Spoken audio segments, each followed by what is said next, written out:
안녕하세요. 박정엽 저자입니다. 안녕하세요. 노가영 저자입니다. 팬데믹 시대에 걸맞는 형식의 토론으로 진행을 해볼 테니까 좀 재미있게 봐주시면 그러네요. 좋을 것 같습니다. 네네. 소개 좀 해주시죠. 먼저 손 작가님 오랜만에 뵙는데 잘 지내고 계세요? 네, 코로나 시대를 맞아 강원도에 집 가고 있는 콘텐츠가 전부다 2022 이정훈 저자입니다. 반갑습니다. 네, 안녕하세요. 여기는 마이애미입니다. 네, 저는 지금 듀자매 그리고 크립토 아이돌로 활동을 하고 있고, 그리고 콘텐츠가 전부 다 2022년 네, 콘텐츠가 전부 다 작가 데뷔를 한 뜨끈뜨끈한 미녀 작가 허영주입니다. 안녕하세요. 이제 본격적으로 대화를 좀 진행을 해보자면은 아무래도 콘텐츠를 말할 때에 요즘 시대에 빠지지 않는 단어 중에 하나가 세계관이라는 단어인 것 같아요.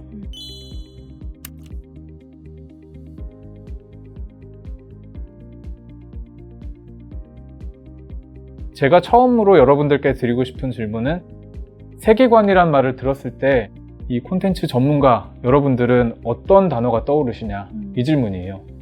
저 같은 경우에 세계관은 콘텐츠에 굉장히 유용한 도구다라는 생각을 가지고 있고요. 이유는 아무래도 콘텐츠를 끌고 가는 그 줄거리나 흐름상 현실 세계랑은 다른 규칙이나 다른 설정들이 적용될 수밖에 없는 게 현실인데, 그런 상황에서 규칙이 현실과는 좀 다르더라도 그 콘텐츠를 향유하는 독자들 혹은 시청자들 혹은 유저들에게 그 부담감이나 어떤 위화감 없이 콘텐츠를 끌고 나갈 수 있게 해주는 일종의 도구 같은 역할을 잘 하고 있다고도 생각이 되고요. 거기다가 이제 소비자 입장에서는 그런 세계관에 조금씩 더 이해가 깊어질수록 콘텐츠에 대한 몰입도가 높아져서 더욱 재미있게 콘텐츠를 즐길 수 있는 어떤 하나의 부스터가 될 수 있는 그런 도구다라고 생각을 하기 때문에 유용함이라고 생각을 하고 있는데요. 어떠세요? 저는 그냥 딱 하나의 키워드, 지적 놀이터라는 단어를 좀 한번 써보고 싶어요. 멋있는데요, 네. 뭔가? 요즘에 디지털 콘텐츠 산업에서 콘텐츠가 가져야 할 덕목 아닌 덕목을 딱 두 개를 말하자면 바로 참여와 보상인 것 같아요. 이 참여라는 키워드를 본다라고 한다면 이제는 모든 팬들이 그 콘텐츠를 해석할 수 있는 심리적인 공간의 그 물리적 공간을 만들어 놔야 된다는 거죠. 그리고 이제 반면 저는 이제 제 어떤 커리어 자체가 크리에이터는 아니기 때문에 지금 현재 이제 그 전문적으로 세계관을 본인의 어떤 컨텐츠에 잘 설계해 놓는 그런 어떤 그 스튜디오 제작사한테 제가 이 질문을 한번 드려봤어요. 그랬더니 좀 참 의외였던 게 비용 효율성이라는 말씀을 하시더라고요. 네. 지금 공급자 그리고 크리에이터 입장 또 산업적인 입장으로는 이 자체를 그냥 마케팅과 브랜딩이 원활한, 그리고 말 그대로 뭐라 그래야 되죠? 그러니까 시즌2, 시즌3로 나가가는 거를 이게 세계관이 없으면 이게 프랜차이즈 자체가 안 되기 때문에 그런 의미에서 아마 마케팅과 브랜딩 측면으로 접근하시는 것 같습니다. 네, 좋습니다. 그러면 저희는 아무래도 이 세계관이라는 게 콘텐츠의 호흡을 끌고 나가는 데 있어서 기능을 충분히 하고 있다라는 입장인 것 같아요. 그렇죠. 네네네. 모르겠어요. 반대 의견이 있을 것 같은 느낌이 들어서 제가 조심스러운데 훈 작가님 혹시 한번 이야기해 주실 수 있으세요? 세계관이라는 것이 사실은 가장 쉽게 설명하면 반지의 제왕에서 그려낸 판타지 세계, 또는 해리포터에서 그려낸 어떤 그 마법사들의 세계, 그것들을 이루고 있는 총집합체라고 생각을 하거든요. 사실 호그와트가 있는 해리포터의 세계가 그리는 어떤 그런 모습들은 그 콘텐츠 안에 있는 새로운 세상이나 다름이 없죠. 그래서 사실은 뭐 최근에 이야기하는 메타버스나 이런 것들의 원조가 어떤 세계관의 개념이 아닌가, 저는 개인적으로 이렇게 생각을 하고, 사실 저는 어렸을 때부터 있던 판타지 콘텐츠들에 심취했던 좀 나름 콘텐츠 꼰대로서 말씀을 드리면, 세계관이라는 단어가 조금은 유행처럼 쓰이는 감이 좀 있지 않은가. 메타버스라고 하는 정말 하나의 세계를 일굴 정도의 어떤 사소한 설정들, 디테일들이 좀 있어야 하는데, 지금은 사람들이 찾아볼 만한 요소, 숨겨진 요소, 이런 것들을 콘텐츠에 몇 가지 심어놓고 이거를 마치 세계관을 전체적으로 구성하는 것처럼 조금 부풀려지는 면도 없지 않이 있다. 이런 세계관이라는 거를 너무 오랫동안 깊게 접하신 분이다 보니까 자꾸 흉내내지 말라, 저는 이런 얘기로 약간 들리는데, 네, 아무튼 뭐 나름의 기능은 있지만 지금의 세계관이라는 단어는 너무 남용되는 측면이 있다. 네. 쉽게 세계관이라는 타이틀을 나는 허락할 수 없다. 뭐 그런 의견으로 그쵸. 정리를 하겠습니다. 그 다음으로는 듀 작가님, 우리 중에 유일한 또 크리에이터이시잖아요. 듀 작가님이 보시는 그 콘텐츠 세계관에 대해서 좀 설명해 주시겠어요? 제가 이제 세계관이 유행이라는 것을 알고 세계관을 가장 좀 유명한 BTS의 세계관을 만든 분을 미팅을 하게 되었어요. 그분이 말씀하시길 BTS를 좋아하는 팬들이 4개 정도로 나뉘어진다고 하더라고요. 첫 번째는 BTS가 너무 잘생겨서 좋아하는 단계, 그리고 두 번째는 BTS의 노래나 춤이나 컨텐츠가 좋아서 좋아하는 단계가 있고, 그리고 이제 세 번째 팬층은 BTS가 하는 그 Love Yourself라는 그 메시지가 좋아해서 반응하는 단계, 이렇게 3가지 정도의 팬이 있고요. 그리고 이제 마지막 4번째 단계까지 가면 이제 BTS가 멤버가 교체되어도 이 BTS 자체 브랜드로서 사랑하는 팬들이 생긴다고 이야기를 하더라고요. 이 4가지를 이야기를 하면서 세계관을 구축할 때 이 4번째 단계까지, 캐릭터가 되는 단계까지 가야 된다라는 이야기를 구체적으로 들었어요. 그래서 이제 그 이야기를 들으면서 브랜드가 되기 위한 필수 요소구나, 세계관이. 네, 이런 생각을 하게 되었습니다. 되게 소중한 인사이트를 중요한 분들한테 정말 얻으신 글로벌 것 같아요. 인맥이네요. 그러니까요. 와. BTS 세계관을 직접 설계하신 분이랑.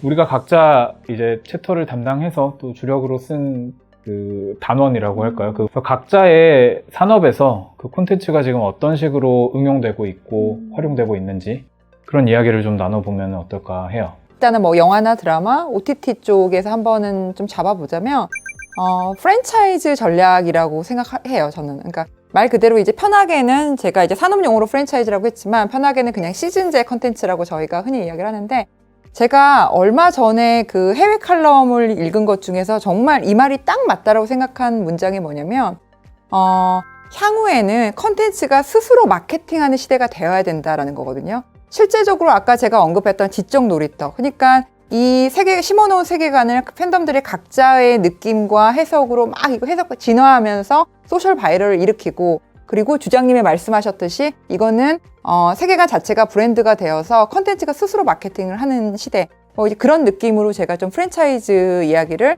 영화 컨텐츠나 드라마 컨텐츠, 시즌제에서는 이야기할 수 있을 것 같습니다. 그러니까 콘텐츠 자체가 사람들한테 한번 각인이 되면은 네. 거기에 그걸 알리기 위한 어떤 활동이 필요한 게 아니라 스스로 마케팅을 하는 거죠. 그렇죠. 네네. 계속해서 이어지면 이어질수록 네. 되게 사업적인 측면에서 굉장히 탐나는 그러네요. 그런 위치인 것 같습니다. 네네. 자, 그럼 다음으로는 훈장님 얘기도 좀 듣고 싶은데요. 그 훈장님은 게임이랑 오디오 쪽 주로 담당하셨잖아요. 최근에 넷플릭스에서 선풍적인 인기를 끌었던 작품이 오징어 게임이죠. 이 오징어 게임 바로 뒤에 치고 나온 작품이 글로벌 1위를 기록한 아케인이라는 작품인데요. 이 아케인이라는 작품이 사실은 게임 리그 오브 레전드를 배경으로 한 게임이에요. 그러니까 리그 오브 레전드의 세계관을 콘텐츠적으로 확장시킨 작품이죠. 이제 롤이라는 게임은 기본적으로 게임 인터페이스나 게임 방식, 그리고 특색 있는 캐릭터들이 있지만 아주 러프한 수준의 세계관만 있고 서사나 세세한 설정이 없는 작품입니다. 아주 뛰어난 게임성으로 10년, 그리고 e스포츠와 연결된 어떤 그런 임팩트로 인해서 오랫동안 이제 그 생명을 유지해 온 게임인데, 역으로 그동안 부재했던 콘텐츠적인 요소를 어떤 아케인이라는 애니메이션을 통해서 스핀오프 하면서 그거를 확장시키는 시도를 한 거거든요. 부족했던 서사를 애니메이션이 채워주면서 게임을 새로 플레이하면서 어떤 애니메이션의 그런 스토리라인들이 속속들이 입혀지기도 하는, 10년이나 지난 게임에 새로운 숨결을 좀 불어넣어주는 상호 좀 호혜적인 효과들을 많이 보여주고 있습니다. 그래서 어떤 세계관의 확장, 그리고 기존 콘텐츠랑 스핀오프 돼서 나온 콘텐츠들이 주고받는 어떤 그런 시너지들이 앞으로 콘텐츠 시장, 또 게임 영역에서도 더욱더 활발해지지 않을까, 아케인의 성공으로 인해서 그런 생각이 좀 듭니다. 어떻게 보면 콘텐츠가 가야 될 길 그렇죠. 같은 거죠. 네.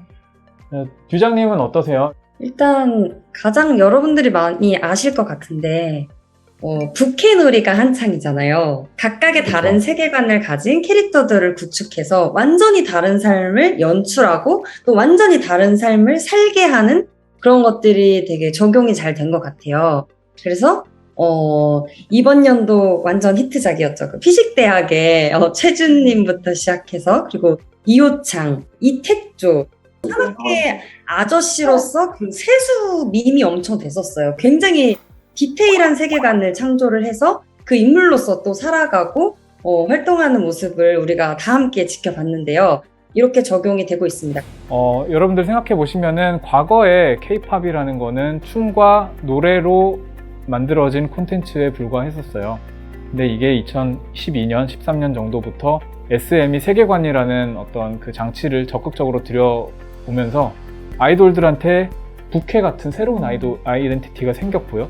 또 그들이 각 노래마다 스토리를 전개하는 과정에서 그 세계관이라는 걸 심기 시작을 했고, 그러다 보니까 이번 앨범과 다음 앨범에 접점이 생기면서 프랜차이즈화가 됐고요. 또 그 과정에서 지금 2019년, 20년에 들어서는 BTS가 자신들의 세계관을 담은 앨범을 웹툰으로 확장시키면서 그 스토리를 조금 더 공고하게 만들고 조금 더 깊게 맛을 더하는 그런 연출을 했었던 걸로 제가 기억을 하고 있습니다. 결국에는 세계관이라는 게 하나의 콘텐츠의 확장성을 불어넣어주기도 하고요. 또 그 콘텐츠가 짚고 서 있는 땅인 세계관 자체를 더 맛깔나고 더 어떤 설득력 있게 표현해주는 기능도 하면서 계속해서 이 다음 작품들의 성공 확률을 높여주는 프랜차이즈로서의 기능을 다 하고 있다. 그리고 거기에 마케팅 비용 효율성이 있겠죠. 그렇죠. 네네. 왜 이 모든 것들을 하는 이유는 비즈니스맨들이 생각했을 때 콘텐츠에는 세계관이 있는 게 아무래도 마케팅적인 효율성이 굉장히 뛰어나다. 이런 판단이 있었지 않을까라고 조심스럽게 좀 짐작을 해봅니다.